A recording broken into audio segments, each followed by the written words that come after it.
Welcome members and staff and guests to this meeting of the Standing Committee on Families and Communities. My name is Jackie Lovely. I'm the MLA for the Camrose constituency and chair of the committee. I'd ask members and those joining the committee at the table to introduce themselves for the record, and we'll start to my right with Member Hunter. Good morning, Madam Chair. I'm Grant Hunter from Tabor-Warner. Good morning, everyone. Brandon Lunty from Leduc-Beaumont. Martin Long, the MLA for West Yellowhead. Office of Parliamentary Counsel. Good morning, Abdulaziz Burgui, Research Officer. Good morning, everyone. Nancy Robert, Clerk of Journals and Committees. Good morning, Jody Rempel, Committee Clerk. All right, and we'll go online. Let's start with Luann Metz, please. Hello, Luann Metz, MLA for Calgary Varsity. And Lizette? Lizette, go ahead. Oh, Hello, Lizette Tejada for Calgary Klein. perfect. And Diana? I'm Diana Batten, MLA for Calgary Acadia. And I see we have Jennifer with us as well. MLA Jennifer Johnson, Lacombe Panoka. Great. Okay, thank you so much, everyone. And for the record, I would note that the following substitutions are underway. The Honourable Mr. Hunter is substituting for Mrs. Petrovic. So thank you so much, sir, for being here with us today. So a few housekeeping Madam items. Chair? Yes. I see As Peter the Deputy Singh. Chair, Yes. I'd like to introduce myself. And Nicole, I'm so sorry. You're not showing on the screen. Please go ahead. Sorry, MLA Nicole Groin, Deputy Chair for Family and Communities. Good morning. Fantastic. Edmonton Castle Downs. Thank you so much. And I see that Peter Singh has joined us. Go ahead, Peter. Good morning, Peter Singh, MLA Calgary East. Thank you so much, everyone. All right, so a few housekeeping items before we turn to the business at hand. Please note that the microphones are operated by Hansard, so members do not need to turn them on or off. Committee proceedings are being live streamed on the internet and broadcast on Alberta Assembly TV. Members participating remotely should ensure they are prepared to speak or vote when called upon. And video conference participants are encouraged to have their cameras on, if possible, when speaking. Please set your cell phones and other devices to silent for the duration of the meeting. Let's all just take a moment to make sure that we've done that, myself included. So here we go. Let's do that. There we go. And for the agenda, has everyone received the draft meeting agenda? I see nods all around. Fantastic. Would anyone like to propose any amendments, or is there any member ready to move a motion to approve the agenda? All right, and that's moved by Martin Long. And do we have that motion? Are we able to put that up on the screen? Are we doing that today? We can. Sure. No, not for this? Okay. So Martin, do you want to read it? Or should I read? So, just Standing Committee on Families and Communities approved the proposed agenda as distributed for its February meeting. All in favor? Aye. And any opposed? I see the hands. Thank you, everyone. So that's carried. So approval from the minutes from previous meeting. Would anyone like to propose any amendments to the draft minutes, or would anyone like to move a motion to approve the minutes? All right, so moved by Martin Long. That's Standing Committee on Families and Communities approved the minutes as distributed of its meeting held on December 4th, 2023. All those in favor? All right, and I see hands online. Diane, if you could just hold up your hand along with the rest of them, that would be great. Fantastic, thanks everyone. That's carried. Now we'll head over to review of Public Sector Compensation Transparency Act, Subcommittee on Committee Business Report. So one quick information item. Before we ask our presenters to join us at the table, committee members will recall that this committee appointed a subcommittee on committee business, which consists of Ms. Goering, Mr. Lunty, and myself. As part of its review of the Public Sector Compensation Transparency Act, the committee tasked the subcommittee with reviewing the finalizing a stakeholder list and approving communication initiatives to invite written submissions from the public. The subcommittee met on December 15th and completed both tasks shortly after a report on the subcommittee's work was posted for the information of committee members. So now there's a joint technical briefing. At our last meeting, we agreed to invite technical briefings on the Act from the Ministry of Justice and Ministry of Treasury Board and Finance. I would like to ask our presenters to please join us at the table. May I ask a question about the subcommittee report? Sure, go ahead.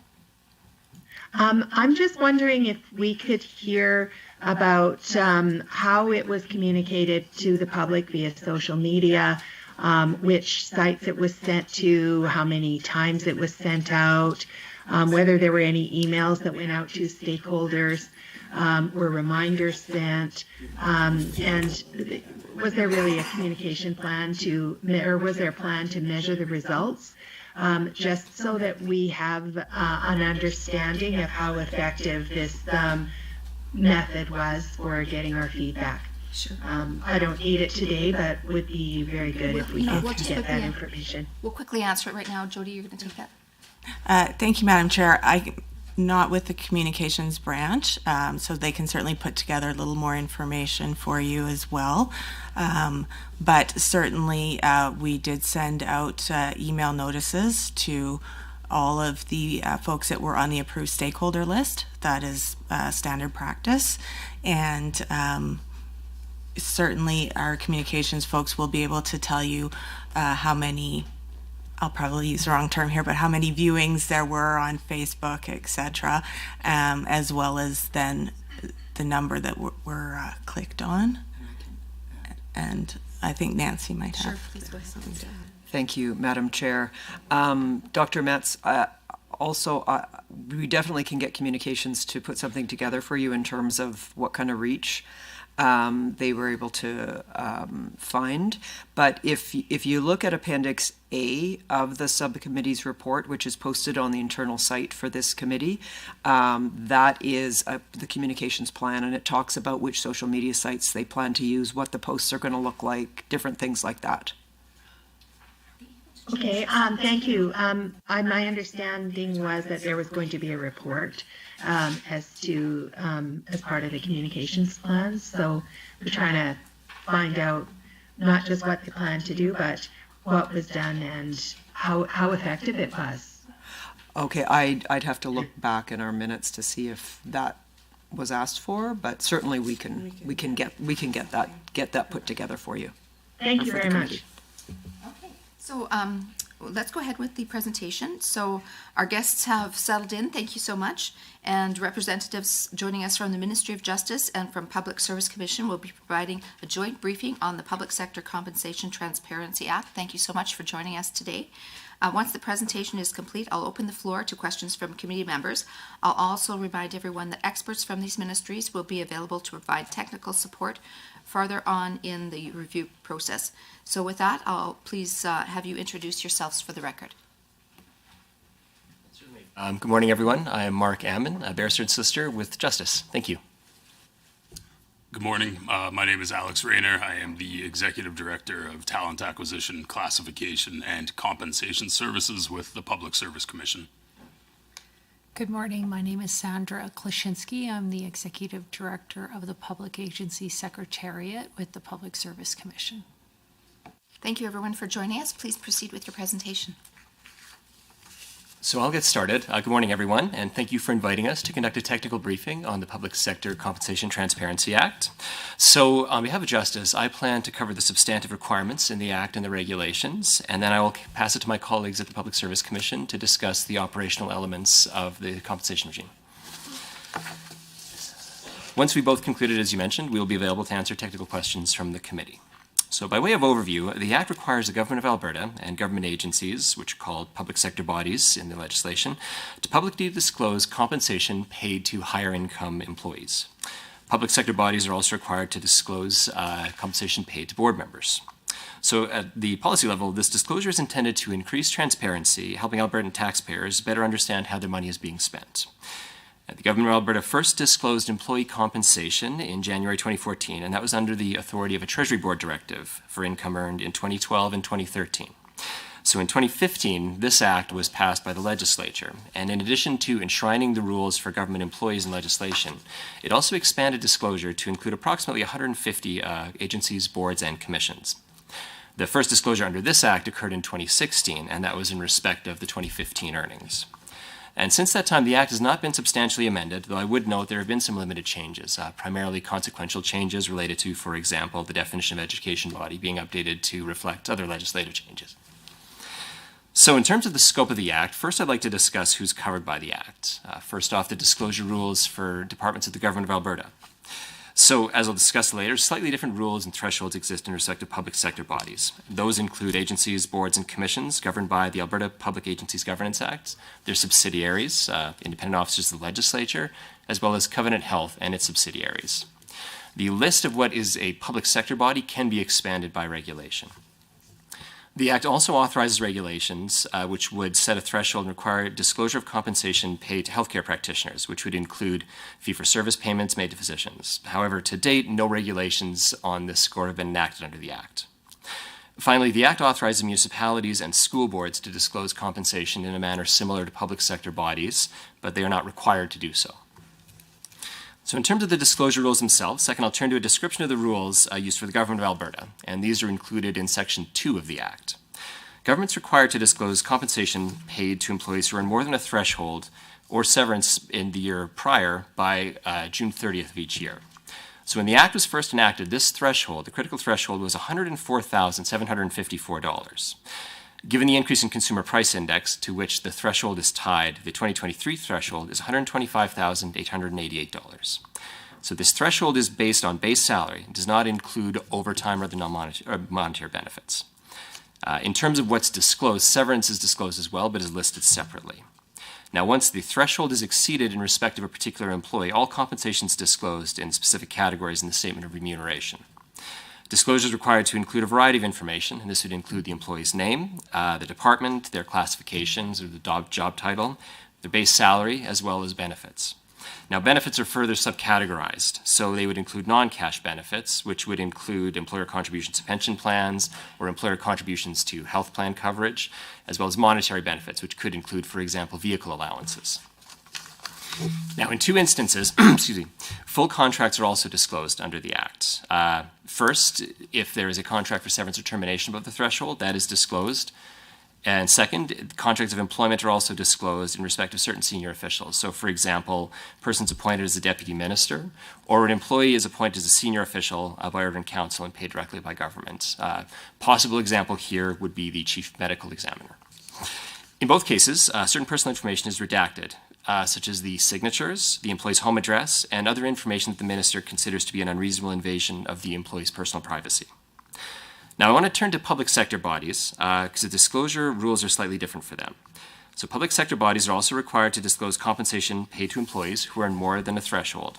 But the threshold has always been different from the one used for Government of Alberta employees. So when it was first enacted, this threshold was $125,000, but as with government, the threshold has grown, being indexed to the Consumer Price Index. So as for 2023, the threshold is $150,219. But I want to note as well, the manner of calculating compensation is different as well. So compensation for public sector bodies does include overtime and monetary taxable benefits. So in essence, this is what's included on a T4 slip. The threshold also includes severance, but that amount again is disclosed sort of in a separate column. The employer's portion of pension contributions is not included in the calculation, but would be disclosed as part of the non-monetary benefits. So disclosure of employment and severance contracts in respect of public sector bodies is similar, and it has similar redactions as with government, so signatures, home address, etc. I note as well that there is no threshold for board members. So that means, for example, specific board members will appear on disclosure remuneration, even if they don't receive direct compensation, or compensation that would be below the thresholds. In some cases, in fact, board members may receive $0 in direct compensation, and in those situations, only non-monetary benefits would be disclosed in respect to those board members. I wanted to speak in Section 4 about null bodies. So null bodies are essentially if a public sector body has no employees whose total compensation or severance for the year exceeds the threshold, or they're not entitled to compensation or threshold, compensation or severance, beyond the threshold. In those instances, that public sector body does not need to make a disclosure. They only need to advise the public and the minister of this situation, and those are so-called null reports. Now, moving on to Section 6, this deals with exemptions. So the Act has two types of exemptions in place. The first is an organization level exemption, and these are covered off in regulations passed by the Lieutenant Governor and Council. And these would cover all or part of an entity and exempt them from all or part of the legislation. The rationale for this type of exemption is that an organization that's exempted may suffer a competitive disadvantage if it complied with some or all of the legislation. So at present, there's 3 entities that have been exempted from the Act, and they are the Alberta Investment Management Corporation, which is known as AIMCO, the Alberta Treasury branches and their subsidiaries, and the Teachers Pension Plans Board of Trustees, which is also called the Alberta Teachers Retirement Fund Board. Now, the second type of exemption is individual and just applies in respect of an individual employee. So these are granted by the Minister of Justice and are available where the minister is of the opinion that a disclosure could unduly threaten the safety of an employee. So typically, to be granted this type of exemption, an employee must set out facts that demonstrate the potential undue threat to their safety because of the disclosure. By way of example, these types of exemptions may be granted where a person suffered sort of a campaign of ongoing harassment or spousal abuse or has been the target of stalking. They may also be appropriate where the person has received very specific and credible threats towards their personal safety, and disclosure could be linked to that threat. Exemptions are not granted, however, where the threat is vague or speculative, the threat's not related to safety, or any threat to safety would be completely unrelated to the disclosure of compensation. So these types of exemptions are generally valid for 5 years, and then individuals may reapply after that. The Minister of Justice also has a number of other powers under the Act, in addition to the ones I've already mentioned, and so these are broadly contained in Sections 7 to 10 of the Act. So by way of example, the Minister may establish a process for correcting personal information. They may aggregate or republish some or all of the information disclosed under the Act, or request information to determine whether an entity meets the criteria of being a public sector body. And of course, if an entity does meet the criteria for public sector body, then the responsibilities and obligations under the Act and the regulations apply to them. The Minister may also order an in-house audit, or alternatively a ministerial audit in Sections 8 and 9, to determine whether a public sector body has complied with the disclosure requirements. The exception to that is that the Minister can't audit officers of the legislature, such as the Ethics Commissioner or the Information Privacy Commissioner. They would be subject to an audit by the Auditor General if applicable, and the Auditor General itself, if they were being audited, would be subject to the Standing Committee on Legislative Offices. As I previously noted, education bodies and municipalities are authorized, but they're not required to complete disclosures in the same manner as public sector bodies. So these authorizations are located in Sections 11 and 12 of the Act. Section 13 just establishes that disclosure is permitted despite any other laws or contractual rights of confidentiality. And I'd like to note that there's 2 regulations in force that are empowered by the regulation makers in Section 15. The first is the general regulation, which contains the high-level organization-specific exemptions that I described, as well as some rules for the individual exemptions. So by way of example, the regulation establishes that once an employee applies for an exemption, they're temporarily exempt from the disclosure just while it's being considered, or if it's being reviewed in court, that there's sort of a period of suspension. In addition, the general regulation, I should say, identifies what needs to be redacted from contracts of employment or severance and establishes that disclosures must remain public for 5 years from the date that it's disclosed. Second is the Dissolved Public Sector Bodies Regulation, and that contains procedures for disclosure where a public body is amalgamated, dissolved, or otherwise ceases to exist. And at the high level, the rules in that regulation are focused on ensuring that a public sector body will make a final compensation disclosure prior to its dissolution, and if that doesn't happen, provide some operational rules for how it would provide the relevant information to government, so government could provide that compensation disclosure on their behalf. So this concludes my portion of the briefing, and I'll now invite Alex Rayner to take over. Thank you very much. Pause for a moment to allow Mr. Borchenko to introduce himself. Andrew Borchenko, Malay for Drayton Valley, Devon. I apologize, I couldn't get my video going here. No worries. Thank you, sir. Please proceed with the presentation. Thank you. Again, my name is Alex Rayner, and I am the Executive Director of Talent Acquisition, Classification, and Compensation Services with the Public Service Commission. I, along with my colleague Sandra Klaschinski, appreciate the opportunity to provide the committee information on the Public Service Commission's role in the administration of the Public Sector Compensation Transparency Act. In administering the Public Sector Compensation Transparency Act, the Public Service Commission is responsible for ensuring disclosure of the core Alberta public service and political staff in the Premier's office and ministers' offices. We are also responsible for coordinating the public sector body disclosure process, working with departments and public sector bodies to ensure the requirements of the Act are met.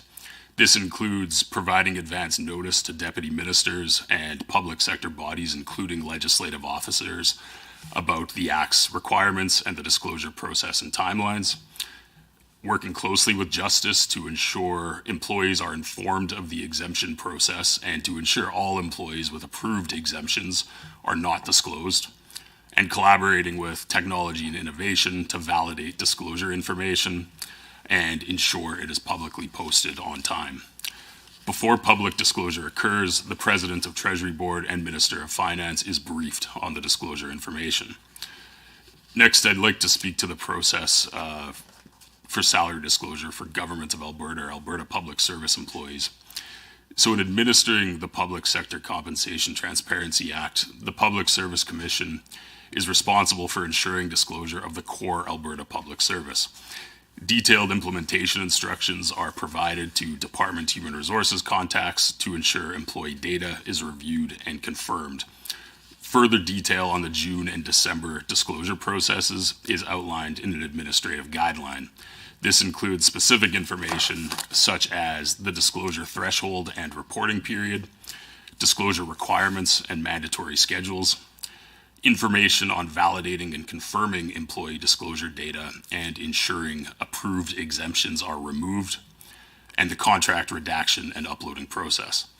Once disclosure information has been validated and the President of Treasury Board and Minister of Finance has been briefed, direction is provided to Technology and Innovation to publicly post the disclosure information, including redacted contracts, to the alberta.ca website.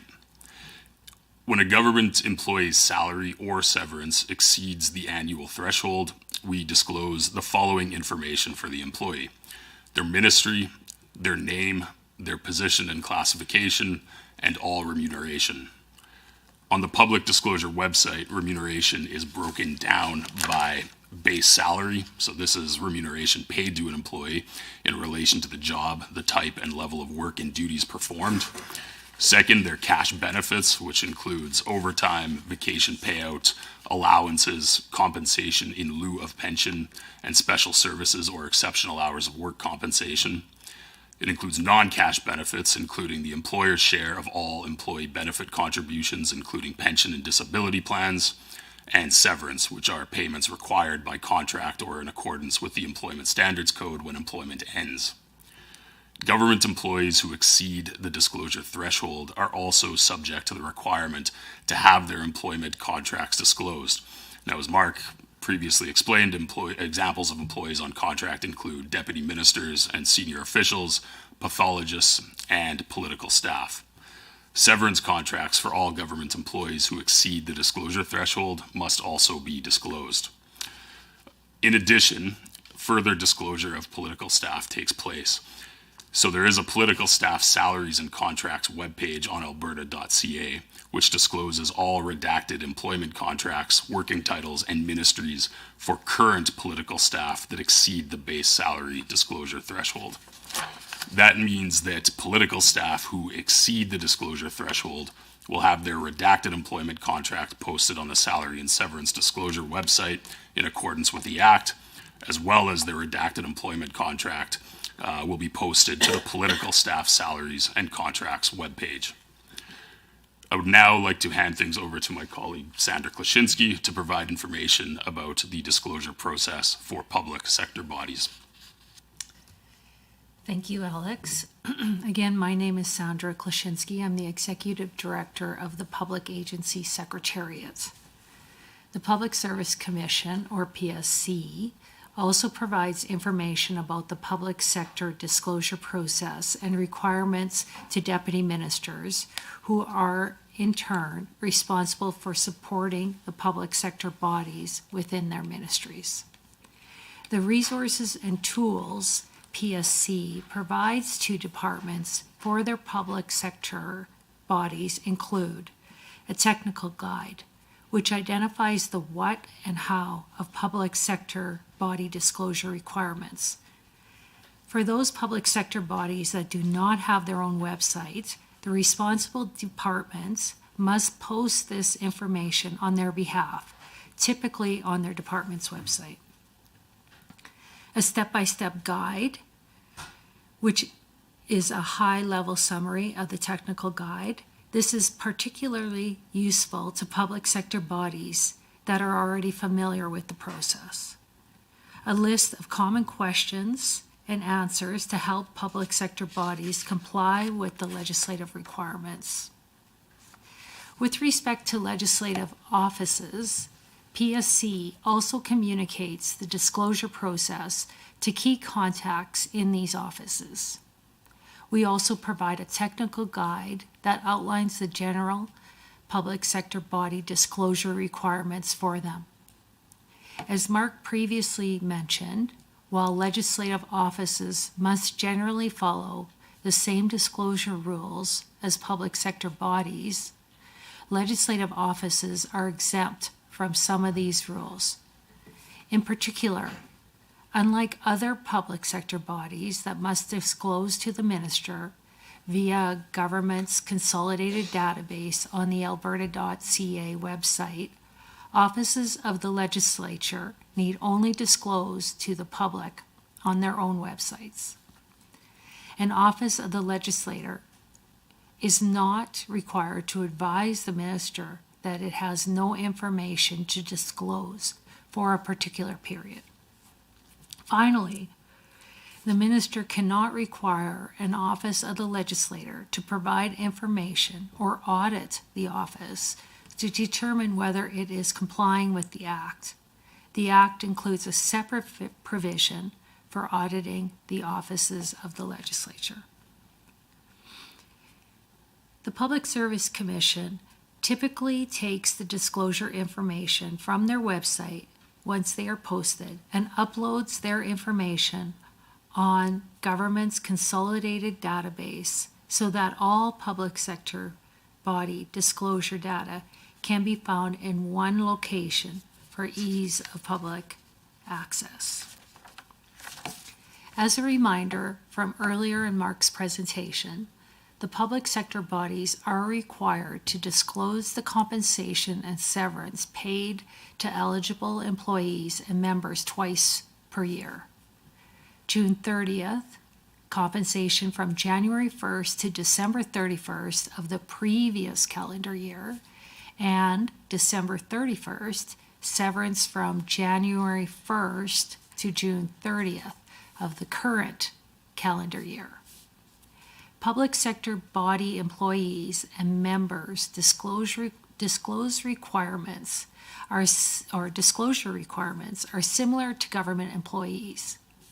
These requirements include the name of the public sector body, the employee's or member's name, their position, and all remuneration.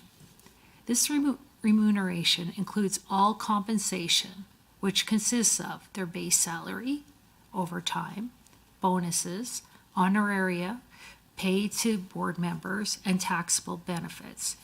As noted, this reflects the income amount on the individual's T4. Public sector body disclosure also includes non-monetary and non-taxable or other benefits, including the employer's portion of pension contributions, employment insurance, Canada Pension Plan, and Workers' Compensation Board premiums. Severance is also disclosed, which reflects amounts paid or payable related to termination of employment. In summary, since the implementation of PROSECTA, the Public Service Commission has been able to work collaboratively with our departmental and public sector body contacts to streamline processes. We continue to solicit feedback from stakeholders and work to ensure disclosed information is easily accessible to the public. Thank you for the opportunity to present the PSC's role in the administration of Prosecta. I'm happy to address any questions you may have at this time. Thank you so much for the presentation. I see that Brandon Lunty has something that you'd like to say. Please proceed. Yeah, this is the time for questions? Perfect. Thank you, Madam Chair. I think this question might be for Mark. So you mentioned that the Act authorizes but does not require municipalities and school boards to disclose compensation. Can you elaborate a little bit on the justification for that? And also, do you know if there are any school boards or municipalities that currently are posting? Sure. Maybe I'll do second question first, if that's okay. So as far as I'm aware, there are no education bodies or municipalities that are disclosing compensation in exactly the form that they're authorized to by PSECTA. But I would say that a number of municipalities and school boards do still disclose compensation information, although, just to use the example, the City of Edmonton and Calgary will disclose ranges for job titles or ranges for specific positions. And they may also disclose, depending on the location, sort of aggregate numbers of employees that fall within those ranges. Similar possibilities for school boards, but those are compensation disclosure, but not exactly what's authorized by PSECTA. Now, in terms of the rationale, certainly it's a policy question that could be considered here. As I understand, the primary motivation was that because there are other sort of accountability mechanisms within municipalities and education bodies at the time, the decision was made that it would be optional rather than mandatory. And I would just note that there is some degree of mandatory disclosure for both municipalities and school boards. So, for example, I believe superintendent salaries do need to be disclosed, and under the, I believe it's the municipal standards regulation, I'm not sure about the precise name, there are some mandatory disclosures as well within municipalities. Thank you. Thank you. Thank you so much, Member Lunty. Let's go over to Luann Metz. Thank you. I actually have two questions. One follows up on the last one about the educational institutes. How about private schools or charter school hubs, and in terms of what kind of compensation is going to leaders in those areas? Are they excluded, included? Are they published anywhere? Is there any information that that is publicly available to compare roles and responsibilities along with the compensation that's paid? I believe I can speak to that. So the definition of education body does include persons responsible for private schools registered under the Education Act that receive grants under the GOA, as well as the operator of a chartered school established under the Education Act. So that's part of the definition of education body. In terms of what's disclosed in respect of roles and so forth, I do not have any information about that, but they would be authorized as education bodies are. Okay, so they're authorized, but they don't have to disclose this, and as opposed to maybe some of our public schools where there's more that they typically disclose anyway. Is that correct? Like some of them, they don't have to, but there is information disclosed in many cases for the public sector schools. Now, in terms of I certainly wouldn't. I would need to defer to the sort of education on the disclosure rules in respect of education bodies. I believe superintendent salaries or salary ranges are always disclosed for public school boards, but in terms of mandatory disclosure in respect of other ones, I don't know those. I don't know charter schools or other ones. Certainly, if anyone in the PSC has any later information about that, I welcome that. Thank you. Thank you. Thank you. The other question I had was around disclosure for physicians. Almost all of the presentation talks about people as employees and salaries, yet, and physicians sometimes are paid as salaries, but fee-for-service disclosure really is very much more like a contract to cover running a practice, running a business. And it's really unclear and misleading, even though there might be an asterisk that this is not a salary. And I'm wondering, this has been brought up many times in the past and again in here, is there a mechanism that might be looked at in order to clearly identify that this is a very different type of information? I can speak to that again. In terms of, you're absolutely correct that there are situations where physicians are employees versus not. So where they are employees, their salary is disclosed in the same fashion. So for example, AHS will have physician as the job title and compensation attached to that. Now, at present under PSECTA, there are no regulations setting a threshold or authorizing disclosure for fee-for-service. But I would caution that since PSECTA was enacted, there have been amendments to, and I don't quote me on the precise name, I'm afraid, but I believe the Alberta Health Care Insurance Act. Anyway, a different vehicle in the Ministry of Health, where there is sort of a separate authorization for disclosure fee-for-service. I don't know what the status of the health disclosure is in respect to fee-for-service, but I believe the last time I've seen it discussed, it was in that context rather than PSECTA. Okay, and it is disclosed publicly, along with a different kind of disclosure that does not include names, that looks at different specialties and ranges. But the one with all the names is disclosed as to, and it gets misconstrued as being salary, and it isn't. So I'm hoping that there can be a plan or a discussion as to how that might be managed in a more transparent way. Thank you. So did you have something? No. Okay. So let's go to Lizette next.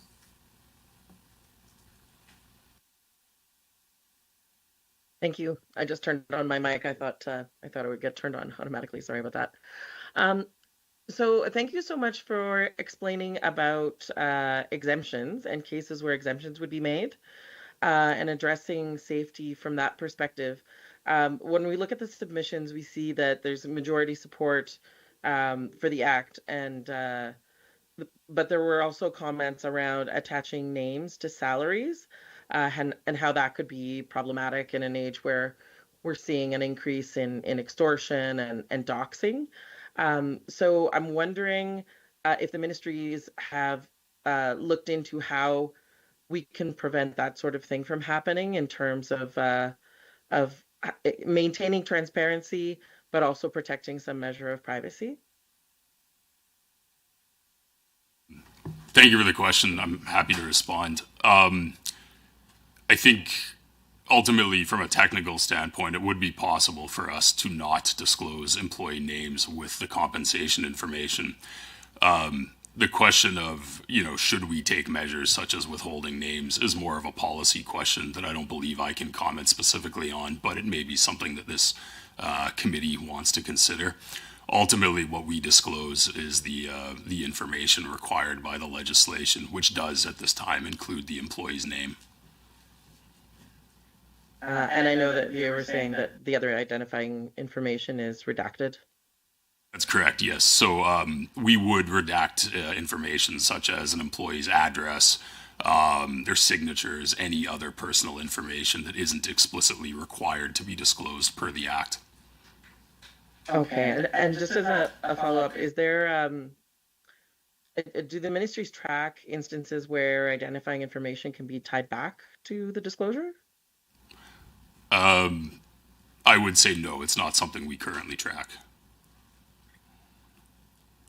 Thank you. Let's move over to Diana. Thank you so much. This has been really informing. I have two questions.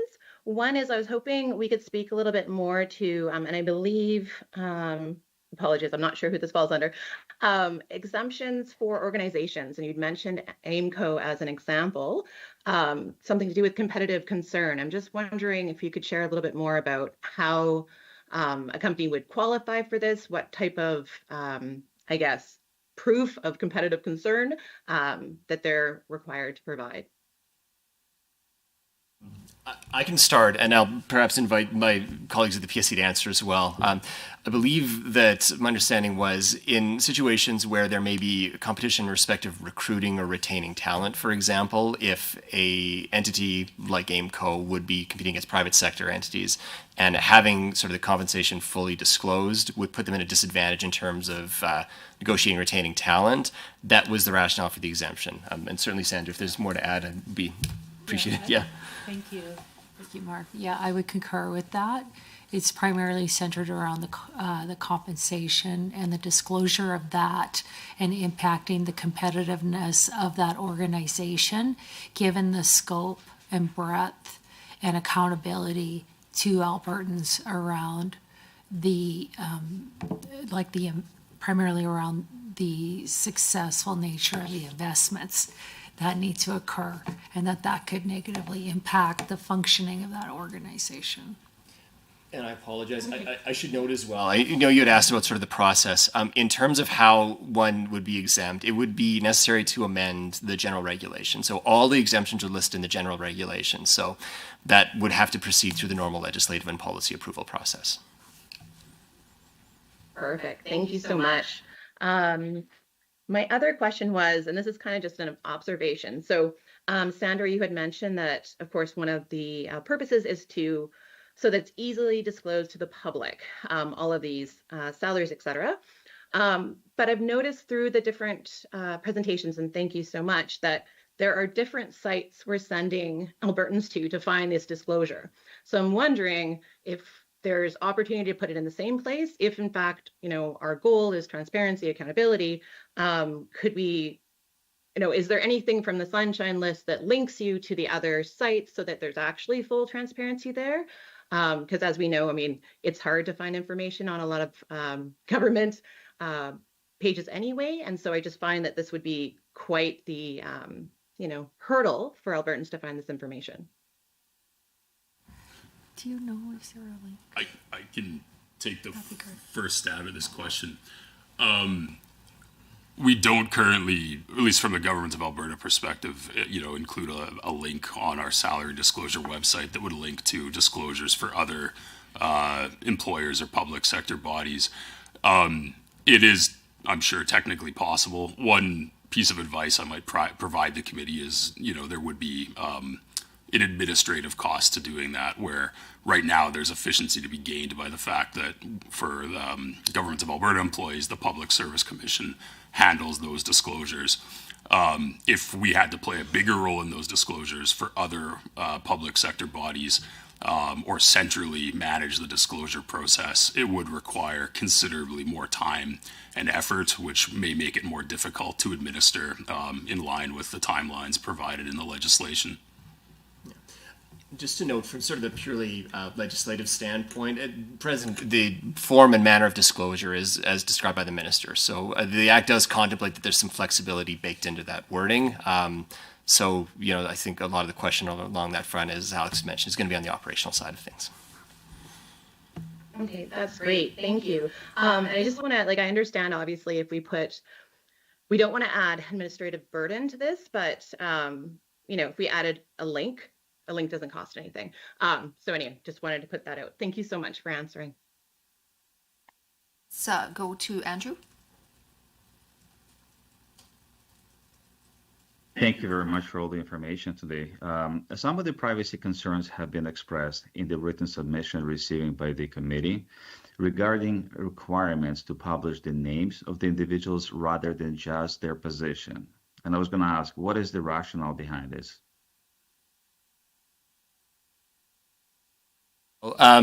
Sort of speaking to when the Act was originally enacted, I understand, and I suppose the Treasury Board directive as well, the focus of the legislation has always been on the relatively higher income earners within government agencies, public sector bodies, or within the Government of Alberta. So typically the name has kind of been attached to that because they've been identified as the relatively higher income earners. But as noted, right now that is sort of a legislative requirement, and the rationale was that, well, if it's best to, the intention is to know who the higher income earners are, what they're making, so as to best sort of steward the resources being used. That said, whether as Alex mentioned, I believe, in terms of whether its name should or should not be included, that certainly is a policy question the committee could consider. Are you aware of any other jurisdictions with similar legislation that does not publish individuals' names?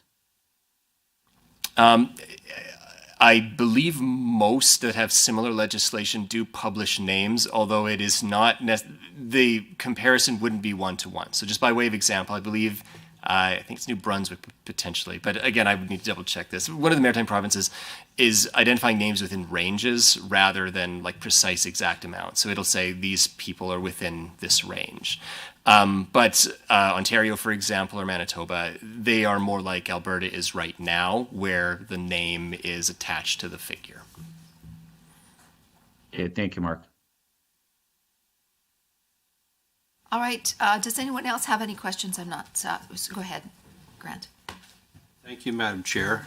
So my question is similar to Emily Batten's question.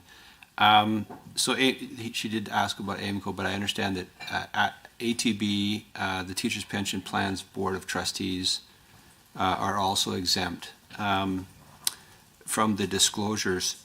Now, what I'm wondering is, so the rationale is that it puts them at a disadvantage, and I understand that rationale. In terms of other jurisdictions that have this, do they also see that as a rationale? And do they have those same kind of exemptions? I believe the legislation that I'm familiar with does have exemption provisions. I don't know that they are precisely the same as Alberta, so I'm not sure I can comment on the other spots, but that certainly would be something that may be worthy of consideration by the committee. And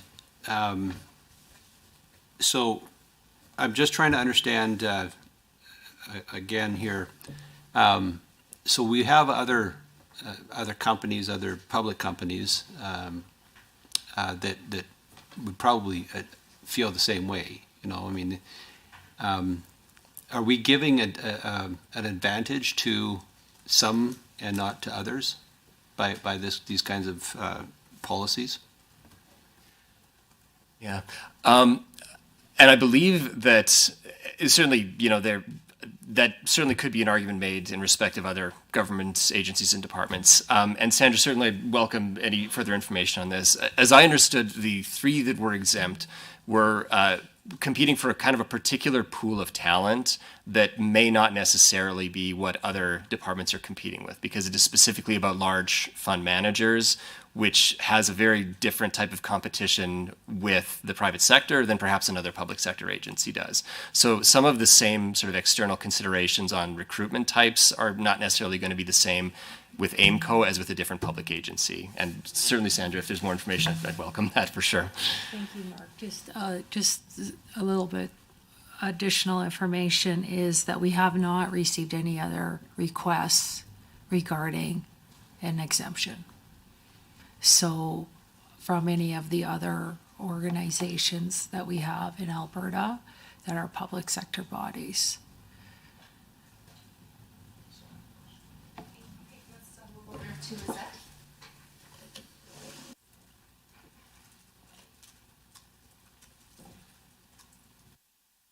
Sorry, was that addressed to me, Chair? Yes. Chair? Okay. Okay. All right. I just I heard we were making mention of other jurisdictions, and so I'm wondering. I know that there's supposed to be a report, cross-jurisdictional report, and wondering when we should be able to expect that.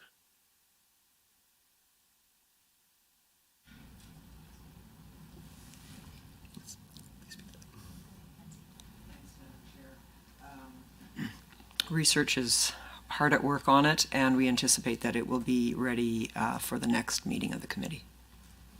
All right. Thank you so much. All right, and let's move over to Nancy. You had a question as well. Thank you, Madam Chair. I just have a quick clarifying question that I'm hoping one of you might be able to help us with. Section 2.11 and 2.21 and 2 of the Public Sector Compensation Transparency General Regulation stipulates additional disclosure requirements for public agencies and post-secondary institutions that are listed in a schedule of the Reform of Agencies, Boards, and Commission Compensation Act, which of course was repealed. And so we're just wondering, those additional disclosure requirements, they still exist? Did that regulation move? Does it apply to something else? We're just wanting to make sure we're providing clear information to the committee. It's actually a question. So absolutely. So the legislation, RABCA as it's called, has been repealed. As I understand, there were ministerial orders made under the transitional provisions of the new public service employment regulation. Again, I apologize if I got the name wrong there. So a couple of ministerial orders that have the RABCA regulations as appendices. So I think that's how the continuity is existing. I would observe just from a technical standpoint that if the regulation is being opened, it is certainly possible that this cross-reference would benefit from, being updated to reflect kind of the new situation. Great, thank you. Are there any more questions? From the government side? No? Anybody? Anyone in the room? Anyone online? Oh, pretty quiet bunch. Okay. Well, thank you. Okay, where are we here? This one. Okay. So thank you to our guests for joining us today. We'll be in touch with you regarding technical support later in the review process. Next on our agenda, we have the written submission sent in regarding the Public Sector Compensation Transparency Act. A submission summary has been prepared for us, and I'd like Mr. Burgery to give us an overview of this document, please. Burgery. Thank you very much, Madam Chair. What I can do in this brief presentation is inform the committee about how research services prepared the submission summaries. So during this review, we have received 29 written submissions. These are all posted to the internal committee website. So some of these submissions include submissions from public agencies, post-secondary institutions, healthcare organizations, pension service corporation, labor unions, public administrative organization, Ministry of Justice, and the Public Service Commission. There were also a number of submissions from private citizens as well as sort of stakeholders. I do want to point out that there were some submissions in which the submitters indicated that they were stakeholders, but they didn't always make it clear, which is why we haven't strictly divided it by number, but that's indicated within the submission summary document. There were also some entities that indicated that they'd be willing to answer any questions that the committee may have. I'm just going to mention a few of them that have indicated that in their submissions. These included the Premier's Council on the Status of Persons with Disabilities, Alberta School Boards Association, Alberta Securities Commission, University of Alberta, and of course the Ministry of Justice. Now I want to move a little bit and talk about how we have organized the document itself. This document has been organized by issue. We have also talked about background information where relevant so that the committee has complete context as to which specific issues are being referred to. There was also one submission that is not in the written submissions. This was not related to the Public Sector Compensation Transparency Act. So I can briefly just go through the table of contents. As you can see, the table of contents is divided by issues. We have a category for overview of issues raised that has a summary of all the main issues that were raised. We also have a section that talks about general submissions that were not put into other specific categories. Then if you go to 3.2, there were some submissions that were related to the content of the public compensation disclosure reports. There were some submissions that related to mandatory disclosure. There's one specific theme, I think it has already been pointed out to by some members, which is the theme of privacy. A lot of submitters talked about the issue of privacy, especially in today's day and age with the risk of cyber threat and fraud. So There are some other sections that we have. There's one section that's called Unintended Consequences of the Public Sector Compensation Transparency Framework. There were some entities that made arguments about how there are some unintended consequences that should be looked at. Other sections include threshold exemptions and specifically organizational exemptions and individual exemptions. At the end of the document, you will see a list of all the written submissions that we received. And like I said, all the issues have been summarized and categorized based on what they specifically talked about. If there are any more questions that the committee may have regarding the written submissions, I'm more than happy to answer them. Thank you. All right, let's go to the members for any questions that you might have. Online? All right, no one? Okay. Go ahead, Brandon. If we're moving on, I'd like to make a motion under handling of submissions. Sure. All right. So I move that the Standing Committee on Families and Communities direct the Legislative Assembly Office to make the submissions received as part of its review of the Public Sector Compensation Transparency Act publicly available on the Assembly website, except for portions of submissions that contain any of the following information, or any of the following. A, personal contact information other than the name and municipality of the submitter. B, personal information about an identifiable third party. And C, profane or obscene language. Thank you, member. Just to note, this motion was on notice, so thank you for that. So let's vote. All those in favor? Oh, discussion. Is there any discussion? Go ahead. Luann, go ahead. Do you have any points for discussion? No? Okay, that's it. Anybody else online? Any points for discussion? No? Shaking heads in the room? No? Okay, then let's vote. So all those in favor? Is that, and Andrew, how are you voting? Okay, you know what, we have, it's carried. So thank you, everyone. So next steps, additional feedback information requirements, a cross-jurisdictional comparison of similar legislation in Canada has already been requested and will be ready for consideration at the upcoming meeting. Is there any other information that committee members would like to consider? Okay, I have number 2, but who's number 1 on the questions? Okay, Diana, you're up.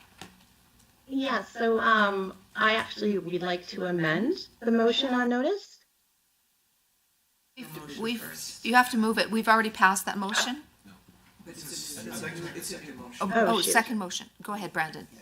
Easier for them to amend the motion. That's okay.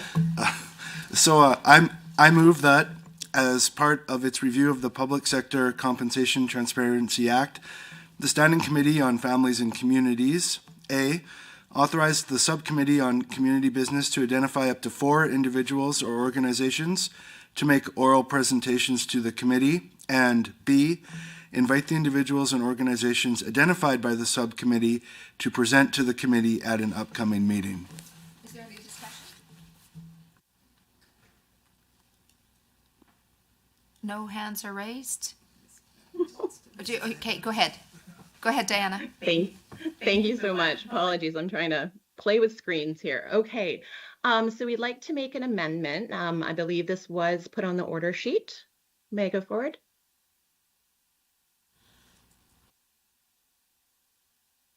Please proceed. Okay, thank you. So the amendment would read that the motion be amended as follows. A, by renumbering clauses A and B as clauses B and C. B, by adding the following immediately before the clause B. A, invite a committee member from each of the government and official opposition caucuses to submit to the chair no later than noon, February 28th, 2024, a list up to 4 individuals or organizations to make oral presentations to the committee. C, in clause B, by striking out up to 4 individuals or organizations and substituting 2 individuals or organizations from each list. Any discussion?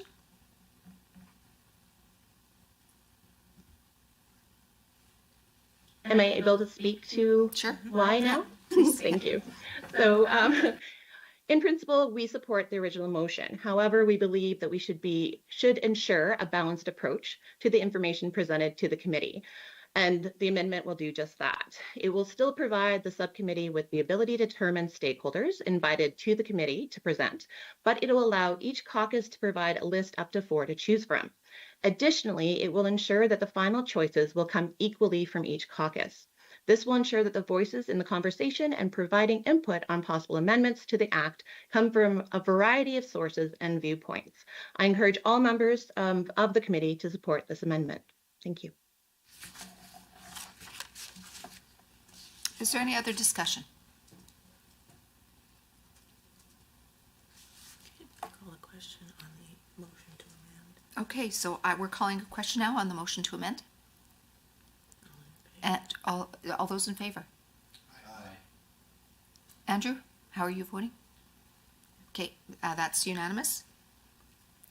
And so now what do we do here? Now we go to the motion as amended. So, okay, now we'll move to the motion as amended. Okay, so we'll have that up on the screen for everyone, just so we've got clarity. Okay, and can everyone see? Because I can't see it. She's working her magic. Okay. There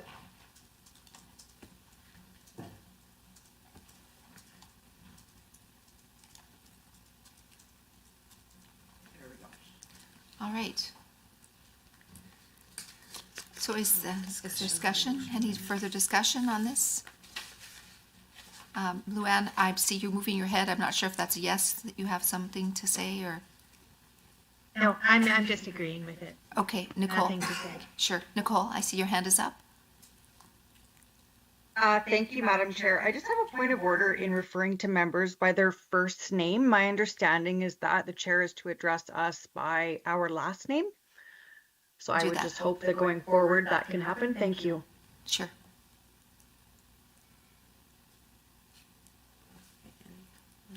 Any other discussion? So you're calling the question on the motion. All right. So now we're calling the question on the motion as amended. All those in favor? Aye. Okay, that's passed unanimously. Thank you. All right, so now we're moving on to scheduling and main estimates. Committee members will recall that we have a total of 6 months to complete our review of the Public Sector Compensation Transparency Act, which gives us until early June to report back to the Assembly. We're also approaching the time of year when main estimates are given consideration by the Legislative Policy Committees. The standing orders prohibit us from meeting on other matters during this period, so I don't anticipate that we'll be meeting again on this matter until after the consideration of main estimates is complete. Are there any other items for discussion under other business? Go ahead. Member Metz. Yes, I'm just hoping that when we have the next meeting that we will get polling so that we can have some input into availability. Monday mornings are a tough time because it's really our chance to drive into Edmonton when we're from away. I'm sure that many experience that. Most definitely, we'll certainly take that into consideration. So the next meeting held after the consideration of main estimates will be at the call of the chair, but we'll poll. Would a member move to adjourn? So moved by Member Hunter. Thank you, everyone. So moved by, okay, who's making this motion? Mr. Hunter, go ahead. I move to adjourn.